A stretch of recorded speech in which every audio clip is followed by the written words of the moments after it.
Hey everybody, fasten your seatbelts. We're going on a fun ride tonight. We're going to make roast chicken, just like when you were a kid and Mom used to make roast chicken and you could sit around with the family having a roast chicken meal with usually mashed potatoes. That was awesome. Some great gravy.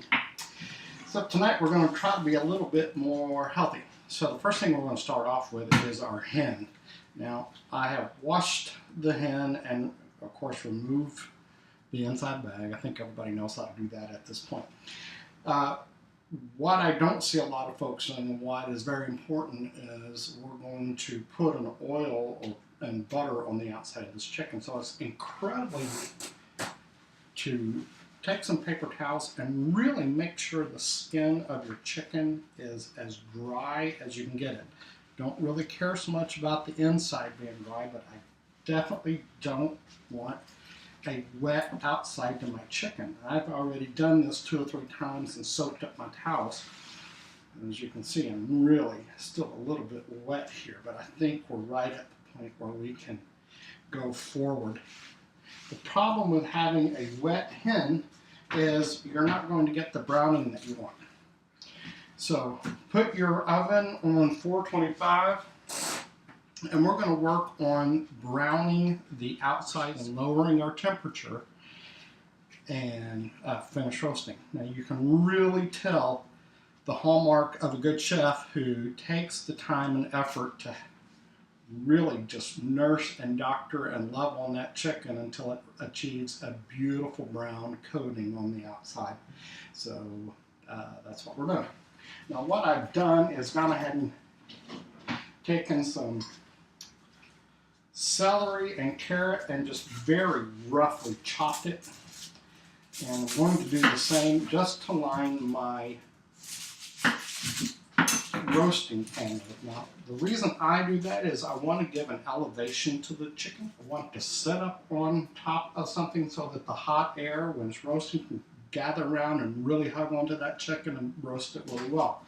And then what I'm going to do is take those roasted vegetables. They're perfectly fine for eating with all the chicken drippings on it. I would definitely eat that. But what we're going to do with that is take the drippings that have dripped down with our vegetables, and from there we're going to make a great chicken gravy. And you see I've just really roughly chopped this onion and really don't even care about size or anything of that. Now the next thing we want to do is prepare our chicken. Now here's a tip. I want you to really massage the outside of the chicken skin with the best butter that you can buy. Yes, there are different types of butters in the store, so I really want you to take a look at that. Now, one trick that I learned years ago for additional flavor was to add a flavored oil to the butter, and in this case, the best thing that I can find is truffle oil. Comes in a can like that. If you've never bought truffle butter, drizzle a little bit of oil in there and whip it up. Another alternative that you could use, I would like, is sesame oil.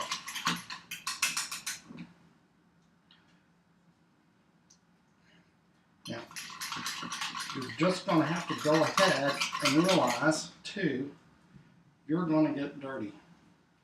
Your fingers are going to get messy.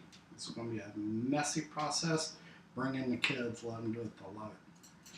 First, though, we need to stuff our chicken with some aromatics. Just like we have an aromatic vegetable baking pan, we need some in the chicken. And what I've elected to use is have a half of a small onion. Let's just quarter that and put it in. Shove it way in there. Then I have these little great minis, or whatever you call these little tiny oranges. They're so soft, so full of nice juice. You don't even have to peel them before you put them in. Just go ahead and quarter them. And came from a cocktail party the other night. I just happen to have a lime left over. If you have a lemon left over somewhere that you want to use, go ahead and cut it and put it in. The inside of my chicken is now stuffed, so before I begin putting that butter and oil in it, let's go ahead and truss. So we're going to truss our bird, and I just have some normal twine here. If you can find a special type of twine at your grocer, go right ahead. So the first thing we're going to do is about that much. It's best to have two. So I come up under my little chicken legs, crisscross them over, and go back down under. Let me show you that again. Go under the drums, crisscross over twice, go down under and pull tightly. Then we want to come down underneath the bird, but over top the chicken wings, and just grab it with 2 fingers and flip it. Okay? Pull up, crisscross again. Everybody does this different. The way I do it is I want to go down underneath my wings. A lot of folks will want you to tuck in these wings. I find it never stays, so I just kind of stick it under there. Come up underneath our tail. Oop. Pull it tight.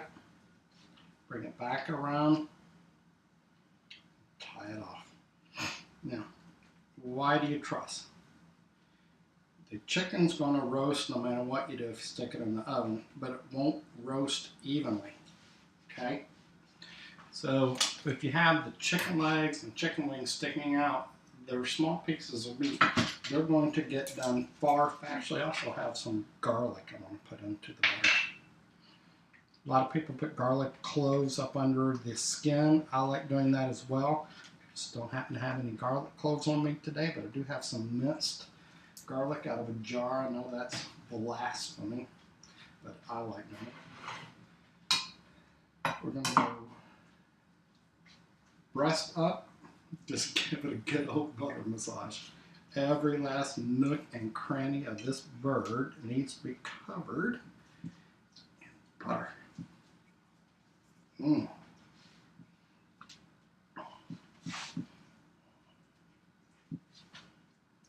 When I was growing up, I was taught by someone to always salt the inside of the bird.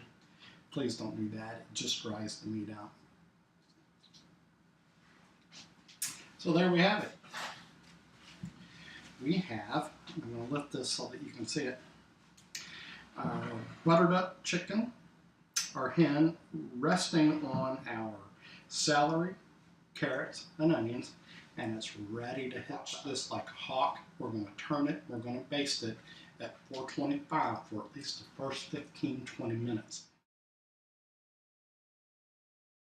It's almost like searing the chicken if you're doing it on stovetop.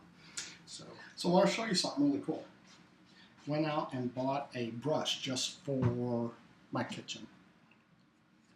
Put a K on it. Made my fingers.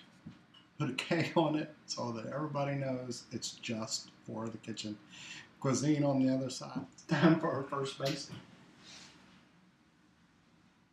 Man, not a whole lot to do. It's only been in there a few minutes. But I have discovered a loose wing. Fix that, remedy it. There we go. And we're going to turn it.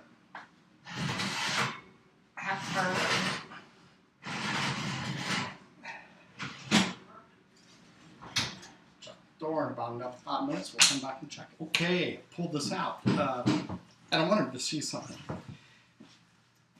How beautiful and brown it looks.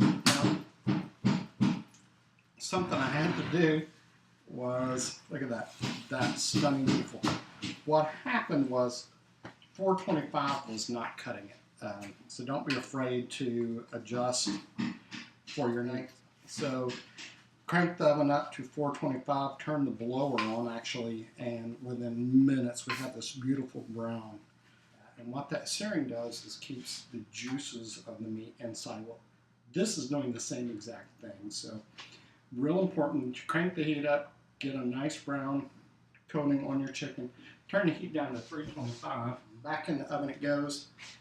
You're still going to want to keep basting it as a roast at the 325 temperature, but not near as often, every 20 minutes or so.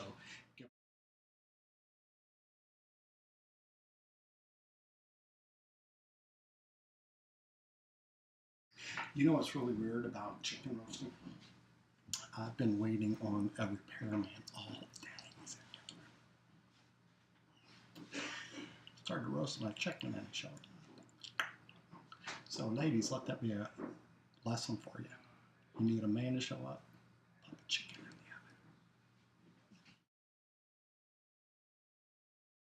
the oven. Okay, it's out of the oven.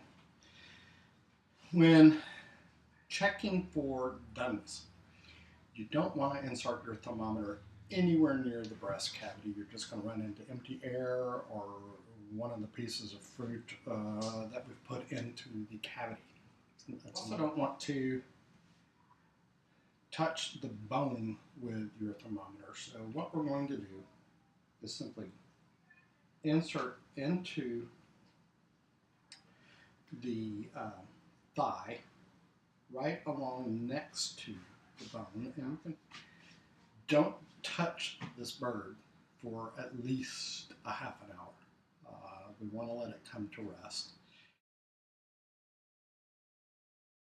Okay, we have our chicken drippings ready to make the gravy for our roast chicken.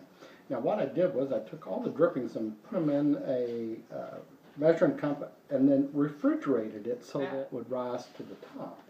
And therefore will make it very easy to make our gravy. So let's get some of the fat off of there.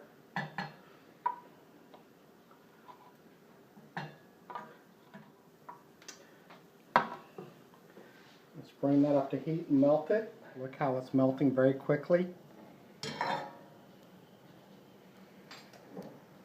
Then I'm just going to put about a tablespoon of flour in and whisk. That heat is hot.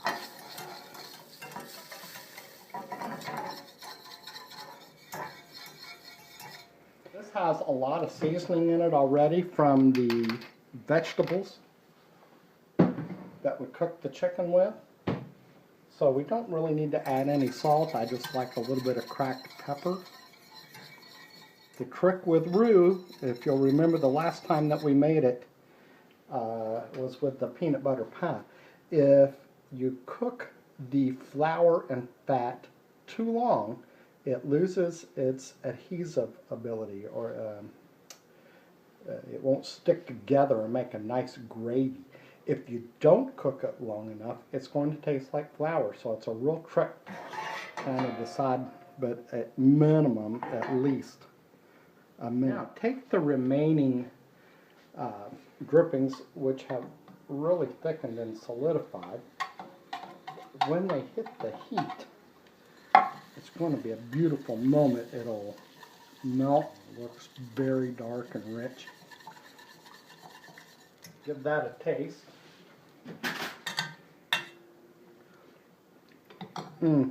Absolute perfection. I wouldn't change a thing.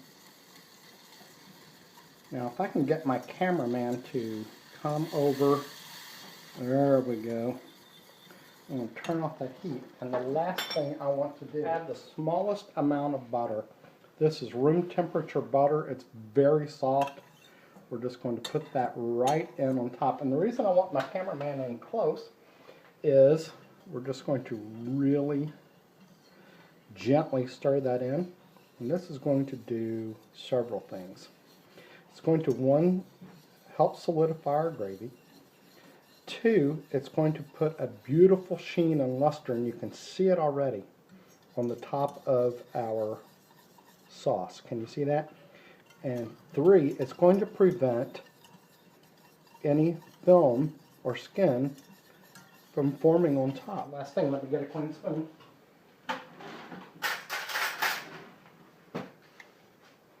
Perfect consistency. See that? Coats the back of your spoon. That's exactly what you want. So that's all for tonight, folks. Don't forget to kiss your mama.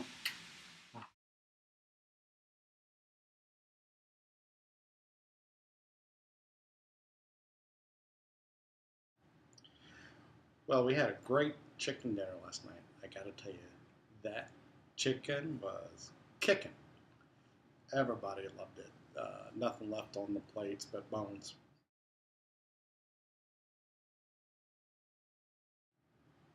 One of the greatest pleasures of my life is cooking a nice dinner for people that I love and gathering them about me and drinking some wine and just laughing my ass off. And I'm reminded that Jesus did the same thing. He would go down to Mary and Martha's, and Lazarus would come over, and they would just be themselves, and Jesus could rejuvenate, so could everybody else. And that's what that is for me.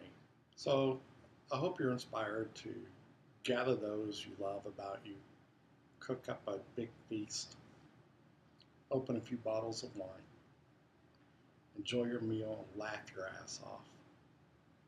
Y'all have a great day.